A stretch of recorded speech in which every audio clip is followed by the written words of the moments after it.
ఒకరోజు పరమశివుడు ఏమనుకున్నాడంటే, వ్యాస మహర్షి కాశీ వస్తే ఆయన్ని పరీక్షిద్దామని అనుకున్నాడు. భోజనం లేకపోతే కాశీలోని ఆయన ఎలా ఉండగలుగుతాడు అని పరీక్షిద్దామని అనుకున్నాడు. వ్యాసుడు వచ్చేసి ఈ కాశీ మహాపట్టణంలో ఏంటంటే ప్రతి ఇంటికి వెళ్ళి ఆకలేసినప్పుడు అడుగుతుంటే ఇంకా వంట కాలేదనో, కూరలు తరుగుతున్నామనో, కాసేపు వేచి ఉండండనో ఇట్లా ఏదో ఒకటి చెప్తున్నారు.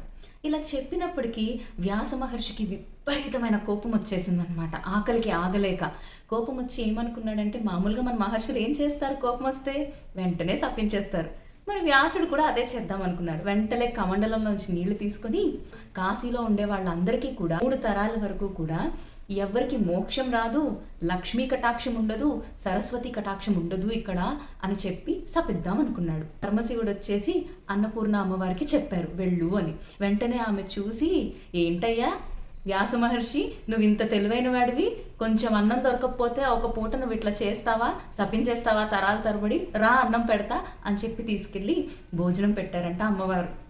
అలా కాశీని వ్యాసుని శాపం నుంచి అన్నపూర్ణేశ్వరి అమ్మవారు రక్షించారు.